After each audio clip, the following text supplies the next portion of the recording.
एक टाइम था दोस्तों जब ओयो हर गली हर सिटी में दिखता था। कुछ ही सालों बाद उसी ओयो का नाम स्कैंडल्स, रेड्स और कंट्रोवर्सी से जुड़ गया। कोई भी कस्टमर हो, अगर उनके पास लेजिटिमेट आईडी कार्ड है कि लॉ ऑफ द लैंड कहते हैं कि हम उन्हें चेकिंग दें और उनको बेहतर से बेहतर सर्विस एनेबल करें, उसी पे हम लोग काम करें। कुछ होटल्स ने अनऑथराइज्ड कैमरास इंस्टॉल कर दिए थे जहां कस्टमर्स को ब्लैकमेल किया जा रहा था और उनके प्राइवेट वीडियो शूट किए गए। रिपोर्ट तो ये भी आई गई कि कुछ होटल्स का क्रिमिनल नेटवर्क भी इन्वॉल्व था। ओयो ने कपल्स के लिए एक प्राइवेट एक्सपीरियंस प्रोवाइड किया। कुछ केसेस में कपल्स को पुलिस ने पकड़ा। करमन बॉर्डर के पास में चलाई जा रही ओयो होटल पर अचानक छापा मारा गया।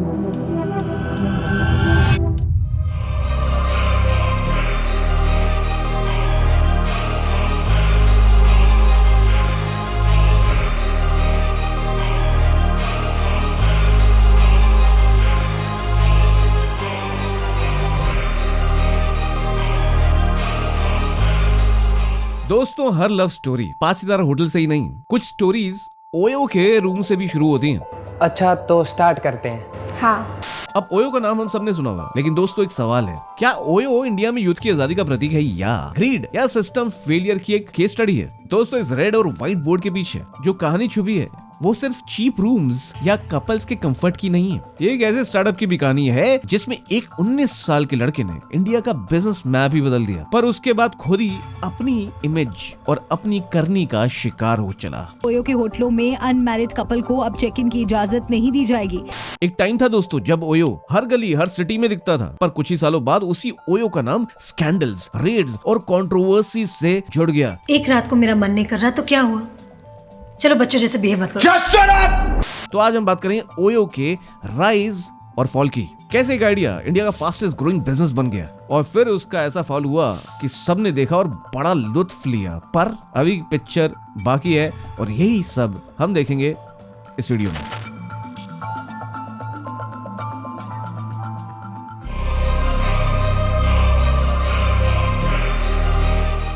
दोस्तों, साल था 2012-13 और लोकेशन थी भुवनेश्वर, उड़ीसा। एक 19 साल का लड़का रितेश अग्रवाल कॉलेज छोड़कर एक छोटा सा सपना लेकर निकला, बजट होटल्स को स्टैंडर्डाइज बनाने का और अफोर्डेबल बनाने का। रितेश के साथ कुछ ऐसा हुआ था कि उनको लगा कि ये तो होना ही चाहिए और उन्होंने इस सपने को हकीकत में बदलने की ठान ली। रितेश का विजन सिंपल था, चाहे आप दिल्ली में स्टे करो या देहरादून, अगर आप ओयो बुक कर रहे हो ना तो एक्सपीरियंस हर जगह एक जैसा ही मिलना चाहिए। अलग अलग क्यों? देखिए, उस वक्त इंडिया में जो बजट होटल्स थे वो स्कैटर्ड थे, अनऑर्गेनाइज्ड थे। कस्टमर्स को बहुत वेरिएबल एक्सपीरियंस मिलता था, कंसिस्टेंसी तो थी ही नहीं और होटल ओनर्स भी प्रॉपर रेवेन्यू नहीं कमा पा रहे थे। तो रितेश ने सोचा कि अगर स्मॉल होटल्स को ऑर्गेनाइज किया जाए, उनके रूम्स को स्टैंडर्डाइज कर दिया जाए और उन्हें एक ट्रस्टेड टेक प्लेटफॉर्म के अंदर लाया जाए तो दोनों कस्टमर और ओनर बेनिफिट करेंगे। और इसी आइडिया से जन्मा ओयो रूम्स। आपको शायद पता नहीं होगा पर इसकी एक्चुअल डेफिनेशन थी ऑन योर ओन। मुझे जरूर बताना कमेंट्स में कितने लोगों को इसका फुल फॉर्म पता था। गाइस, ये आइडिया इतना जबरदस्त था कि ये धीरे धीरे इतना वायरल हो चला कि लोग भी समझ नहीं पाए कि ये भाई पहले किसी और के दिमाग में क्यों नहीं आया, और कई लोगों को तो ये मॉडल समझ ही नहीं आ रहा था ये ओयो और नॉर्मल होटल में फर्क क्या है। और चाहे बहुत सारे लोग बात ही कर रहे हो कि ओयो है क्या और डिस्कस ही कर रहे हो, पर साथ साथ पैरेलली ओयो अपनी मार्केट गेन कर रहा था। और इस मार्केट में एक ऐसी मार्केट छुपी थी गाइस जिसने ओयो को एक ब्लेसिंग की तरह लिया। और ये मार्केट थी यंग कपल्स, अनमैरिड कपल्स, आशिक लोग जो नॉर्मली लोधी गार्डन में ही पाए जाते थे या इस तरह के गार्डन्स में हाथ पकड़े हुए पाए जाते थे या कुछ इनएप्रोप्रिएट अवस्था में पाए जाते थे, ट्रीज के पीछे छुपते थे, जो खेतों में जाके गन्ना चूसते थे। क्या कर रही है? तू तो कह रहा था कुछ कर, तो कर रही हूँ। तेरे बड़े बाल हैं। वो अब ओयो जाने लगे थे। तो यहाँ पे कोई आएगा तो नहीं ना? नहीं, कोई नहीं आएगा। अब हम यहाँ पे कुछ भी कर सकते हैं। कपल्स के लिए एक ऐसा प्राइवेट एक्सपीरियंस था जिसके लिए अब उन्होंने जॉब्स भी करनी शुरू कर दी थी कि भाई कुछ पैसा सेव हो तो अपनी महबूबा या अपने आशिक के साथ कुछ प्राइवेट एक्सपीरियंस पा पाएं, जहां वो फिल्मी दुनिया में जो हो रहा है उसको अपनी रियलिटी में जी पाएं। पर इसी के साथ गंदगी होनी शुरू हो गई गाइस। जैसे आपको पता ही है, हमारे स्पाज का जो बिजनेस है, जो कई लोग बड़े ही स्पिरिचुअल ढंग से करते हैं, समझ रहे हो आप? बड़ी आलीशान स्टैचूज लगा के, बड़ी हर्बल वाले ट्रीटमेंट्स दिखा के करते हैं, पर अंदर आपको भी पता है क्या होता है। बाहर से तो क्लासी लगते हैं पर अंदर होती है गंदगी।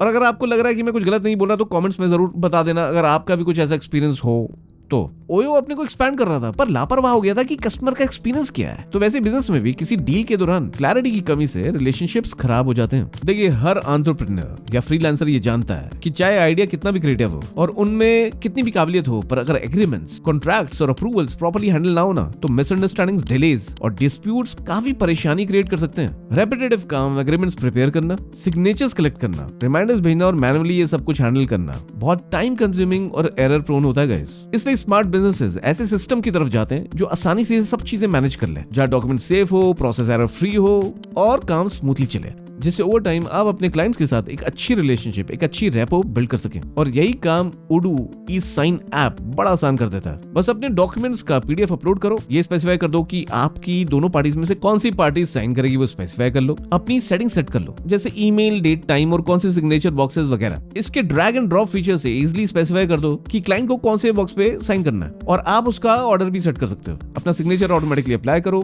या मैन्युअली ड्रॉ करो या फोटो अपलोड कर दो। और क्लाइंट ने साइन नहीं किया तो रिमाइंडर ऑटोमेटिकली चला जाता है गाइस। फॉलो अप के लिए नो टेंशन। और उसके बाद उडू डैशबोर्ड से रियल टाइम आपको स्टेटस भी मिल जाता है, कौन से डॉक्यूमेंट साइन हो गए, कौन से अभी रास्ते में है, सब कुछ आपको रियल टाइम पता चलता है। तो इसका मतलब है ट्रांसपेरेंसी और एफिशिएंसी दोनों मेंटेन हो जाती हैं। और जैसे ही कॉन्ट्रैक्ट साइन होते हैं ना, तो डिजिटल सर्टिफिकेट सारी पार्टीज को तुरंत चला जाता है। और अगर आप ये सोच रहे हैं कि ये लीगल है नहीं, तो ये बता दूं कि ये इंडिया में ही नहीं, वर्ल्ड वाइड हर जगह लीगल है। और सबसे बड़ी बात, उडू का कोई भी एक ऐप फ्री है, फ्री होस्टिंग और कस्टमर सपोर्ट के साथ। और आपको ज्यादा एप्स यूज करने हैं ना, तो प्रीमियम प्लान भी अवेलेबल है अफोर्डेबल प्राइसिंग के साथ, which is available at only 580 rupees का सब्सक्रिप्शन। तो दोस्तों, समझदार एंटरप्रेन्योर वही होता है जो फाउंडेशन सेट करता है सिस्टम के टूटने से पहले। और इसलिए जो सफल बिजनेस ओनर्स है ना, वो उडू यूज करते हैं, जिससे वो अपने बिजनेस को रखते हैं सिंपल, ऑटोमेटेड और प्रोफेशनल।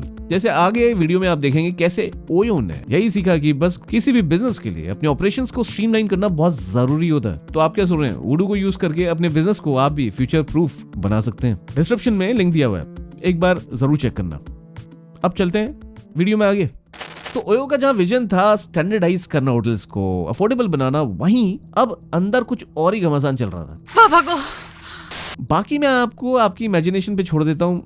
अगर आप कमेंट्स में अपनी इमेजिनेशन डालना चाहें तो जरूर बताएं, but mostly you can let it be as well, क्योंकि हम तो कोई फेंकता कबूतर नहीं है गाइस। हम तो पीपोए हैं, प्यारे से पीपोए, जहां हम कुछ छुपाते नहीं हैं, लेंस लेकर पहुंच जाते हैं। तो चलिए लेंस को लगाते हैं थोड़ा सा और सामने और देखते हैं अंदर क्या छुपा हुआ है। तो ओयो ने कपल्स को प्राइवेट स्टे का एक्सपीरियंस दिया।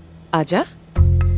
बाहर लोग सोचते थे नॉर्मल स्टे है, लेकिन अंदर कपल्स अपनी दुनिया में मस्त हो रहे थे और अंदर बहुत कुछ चल रहा था। देव डी का कैरेक्टर भी शर्मा जाए ऐसा। फास्ट ग्रोथ के लिए इन्वेस्टर्स का सपोर्ट भी मिल गया। सॉफ्ट बैंक, लाइट स्पीड और सिखुआ ने करोड़ों रुपए इन्वेस्ट कर दिए, जिससे ओयो इंडिया में 200 प्लस सिटीज और globally Singapore, Malaysia, UK, UAE, USA में भी एक्सपैंड कर गया गाइस। हर 5 मिनट में एक नया होटल ओयो प्लेटफॉर्म से जुड़ता था। स्टैंडर्डाइजेशन, टेक ड्रिवन बुकिंग और अफोर्डेबल प्राइसिंग ने ना ओयो को कस्टमर्स और होटल ओनर्स दोनों के लिए अनबीटेबल बना दिया था। और इसी वजह से कई लोग ओयो को कहने लगे थे द उबर ऑफ होटल्स। और इसी के चलते चलते रितेश अग्रवाल बन गया इंडिया का यंगेस्ट बिलियनियर, फोर्ब्स 30 अंडर 30 और the youngest shark in the Shark tank India. 30 साल के यंगेस्ट शार्क, ओयो के founder and group CEO Ritesh Agarwal.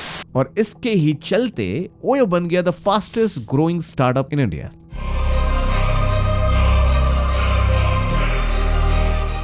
तो ओयो के लिए सबसे बड़ी प्रॉब्लम थी प्राइवेसी और मिसयूज। भारतीय युवा और अनमैरिड कपल्स जो ओयो को प्राइवेसी के लिए चूज कर रहे थे, कभी कभी लोकल होटल ओनर्स और स्टाफ के लिए प्रॉब्लम क्रिएट कर देते थे। कुछ केसेस में कपल्स को पुलिस ने पकड़ा और न्यूज चैनल्स में हेडलाइंस आ गई, extra marital couples booked OYO rooms. भाई ये ओयो में जा रही पक्का। पवन को फोन कर भाई, ये बंदा कौन है? बॉयफ्रेंड लग रहा है इसका। पुलिस रेड इन XYZ सिटी। राष्ट्रीय राजमार्ग करमन बॉर्डर के पास में चलाई जा रहे कोयो होटल पर अचानक छापा मारा गया। अब अगर आपको समझ नहीं आ रहा तो जरा ये सीन देखिए, समझ आ जाएगा। एक दिन का रूम का कितना? दिन भर के लिए क्यों चाहिए? हमें कौन सा दिन भर रहना है? सुनो, मैं बात कर रहा हूँ। हम रूम घंटे के हिसाब से लेंगे। गीत, you not understanding what is. Be practical यार, इसमें शर्माने की क्या बात है? हमें कुछ ही घंटों का काम है, हम रूम पर आवर पे लेंगे। कितने घंटे के लिए चाहिए? 2 घंटे काफी होंगे। समझ आया? नहीं, तू समझा नहीं। आ गया? अच्छा। बड़े इंटेलिजेंट है यार आजकल लोग।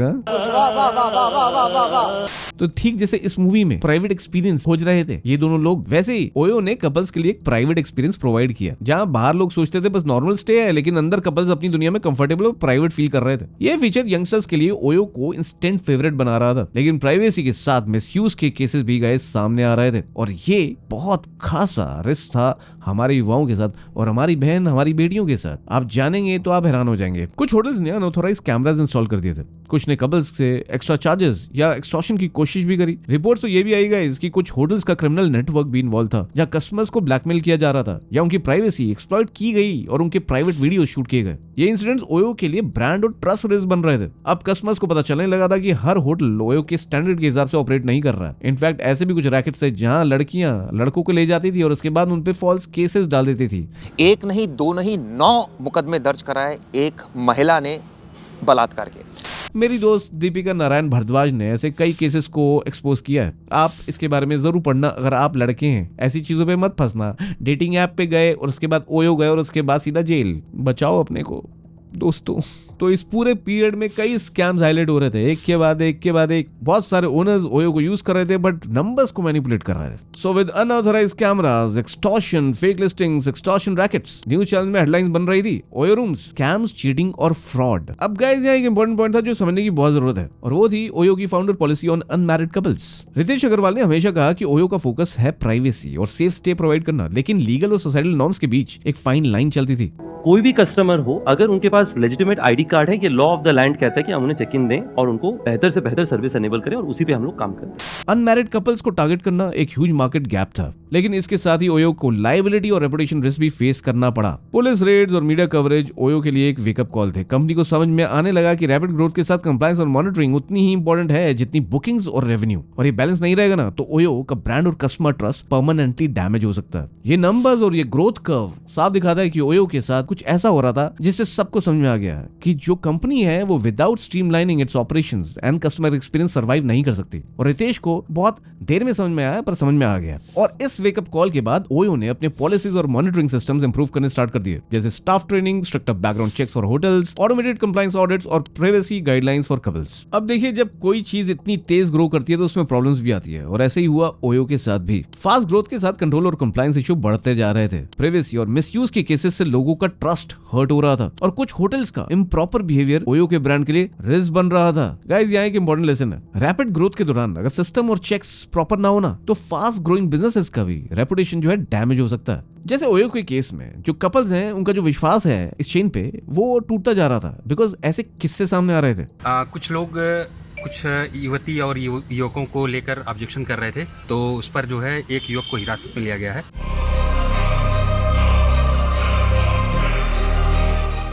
तो अगर चेंजेस की बात करें तो सबसे पहला स्टेप ओयो ने लिया होटल पार्टनर्स के साथ एक स्ट्रिक्ट कंप्लायंस बनाना। ओयो ने हर पार्टनर होटल के लिए बैकग्राउंड चेक्स, लीगल वेरिफिकेशन और क्वालिटी ऑडिट स्टार्ट कर दिए। अब कोई भी होटल ओयो के प्लेटफॉर्म पे बस तभी लिस्ट हो सकता था जब वो कंपनी के स्टैंडर्ड्स और रूल्स को फॉलो करे। ये स्टेप्स उनके लिए अब ब्रांड प्रोडक्शन और कस्टमर ट्रस्ट की गारंटी था, क्योंकि कस्टमर का ट्रस्ट मतलब कस्टमर्स की वापसी। जो लोगों ने अब एयरबीएनबी जाना शुरू कर दिया था या अलग तरीके अपनाने शुरू कर दिए थे, but they would not really go to OYO. अब आते हैं दूसरे चेंज पे। दूसरा चेंज था प्राइवेसी और सेफ्टी पॉलिसीज का एनहांसमेंट। अनमैरिड कपल्स और यंगस्टर्स के लिए ओयो ने स्ट्रिक्ट प्राइवेसी गाइडलाइंस इंप्लीमेंट कर दिए। नई गाइडलाइन के मुताबिक ओयो के होटलों में अनमैरिड कपल को अब चेक इन की इजाजत नहीं दी जाएगी। नए नियम के मुताबिक सभी कपल्स को ओयो में चेक इन के समय वैलिड रिलेशनशिप सर्टिफिकेट दिखाना होगा। अनऑथराइज्ड कैमरास और एक्सप्लॉयटेशन के केसेस को जीरो टॉलरेंस पॉलिसी के साथ टैकल किया गया। ये पॉलिसी बहुत जरूरी थी ओयो की यूएसपी को प्रोटेक्ट करने के लिए, लीगल और सोसाइटल नॉर्म्स के साथ बैलेंस बनाने के लिए। और तीसरा चेंज था गाइस टेक्नोलॉजी और मॉनिटरिंग सिस्टम्स का अपग्रेड। ओयो ने एआई ड्रिवन ऑडिट्स करने शुरू कराए, ऑटोमेटेड कंप्लायंस चेक्स और डेटा एनालिटिक्स को अडॉप्ट किया। ये टूल्स ये हेल्प करते थे कि हर होटल क्या क्वालिटी और सेफ्टी स्टैंडर्ड मेंटेन कर रहा है, क्या रियल टाइम मॉनिटरिंग पॉसिबल है। अगर कोई भी होटल रूल वायलेट कर रहा था ना तो इमीडिएटली अलर्ट्स मिलते थे मैनेजमेंट को, जो उसके बाद एक स्ट्रिक्ट एक्शन लेते थे। ओयो ने ऐप और वेबसाइट पे रिव्यू वेरिफिकेशन सिस्टम स्टार्ट कर दिया। 24/7 सपोर्ट और रिफंड पॉलिसीज इंप्लीमेंट कर दी। कस्टमर्स अब डायरेक्टली कंप्लेंट्स रिपोर्ट कर सकते थे और एक्शन का प्रोसेस विजिबल था। ये स्टेप ट्रस्ट और क्रेडिबिलिटी को रीइंफोर्स करने में क्रूशियल था गाइस। अब ओयो बस बजट होटल्स तक लिमिटेड नहीं था। अब ओयो प्रीमियम स्टेज, को लिविंग स्पेसेस और लॉन्ग टर्म रेंटल्स में भी एक्सपैंड कर रहा था। ये डाइवर्सिफिकेशन उनके रेवेन्यू स्ट्रीम्स और मार्केट पोजीशनिंग को स्ट्रॉन्ग बना रहा था और फास्ट ग्रोथ के साथ सस्टेनेबिलिटी इंश्योर करता था। ये चेंजेस ओयो के लिए एक टर्निंग पॉइंट बन गए गाइस। फास्ट ग्रोथ के साथ चैलेंजेस को एड्रेस करना और ऑपरेशंस को प्रोफेशनलाइज करना ओयो को एक क्रेडिबल ग्लोबल ब्रांड बनाने में हेल्प कर रहा था। कंपनी ने सबको दिखा दिया कि ग्रोथ के साथ रिस्पांसिबिलिटी और कंप्लायंस इक्वली इंपॉर्टेंट है। रितेश अग्रवाल का विजन वही रहा, बजट और प्राइवेट स्टेज को एक्सेसिबल बनाना, रिलायबल बनाना। पर अब ओयो एक्चुअली में इस विजन को जी रहा था। OYO became smarter and safer. Problem से सीखना और उनको सॉल्व करना आज के टाइम पे ओयो की लॉन्ग टर्म स्ट्रेटजी बन चुका है। और इसी तरह ओयो ने सिर्फ अपने बिजनेस मॉडल और ऑपरेशंस को अपग्रेड ही नहीं किया, बल्कि अपने ब्रांड ट्रस्ट और कस्टमर लॉयल्टी को भी मेंटेन किया, जो कि एक फास्ट ग्रोइंग स्टार्टअप के लिए एक बहुत बड़ा एसेट है। और तभी रितेश को देखा गया as a youngest shark in shark tank India. आज शार्क टैंक इंडिया में आ रहे हैं 30 साल के यंगेस्ट शार्क, ओयो के founder and group CEO Ritesh Agarwal. लेकिन मेरा एक क्वेश्चन है, आपको क्या लगता है इस ओयो की कहानी से आपको क्या सीखने को मिलता है? ओह ये नहीं, मैं उसकी बात नहीं कर रहा, मैं बिजनेस की बात कर रहा हूँ। बिजनेस के हिसाब से, बिजनेस के पॉइंट ऑफ व्यू से आपको क्या लगता है ये सिस्टम फेल क्यों हुआ? तो आपको क्या लगता है रितेश अग्रवाल से सबसे बड़ी गलती क्या हुई? कमेंट्स में जरूर बताना। और अगर आपका कोई पर्सनल ओयो एक्सपीरियंस रहा हो तो वो भी कमेंट्स में जरूर ऐड करना। आप एनोनिमस कमेंट्स भी ऐड कर सकते हैं। तो हिचकिचाइए नहीं, खुलकर बात करिए, क्योंकि यही तो मकसद है इन वीडियोस का, जिससे हम लोगों में जागरूकता आती है, हम लोग और नॉलेजेबल बनते हैं और जो ढकी छुपी बातें होती है वो सामने आती है गाइस। और ये ओयो की कहानी आपको अच्छी लगी हो तो इस वीडियो को लाइक जरूर करना, शेयर करना, और ऐसी वीडियोस देखने हो तो सब्सक्राइब कर देना इस चैनल को। और आपको तो पता ही है ये पीप ओए है, जब भी किसी भी टॉपिक पे वीडियो बनेगा तो कुछ छुपेगा नहीं। मैं उकाश, आप देख रहे थे पीप ओए, अब कुछ नहीं छुपेगा।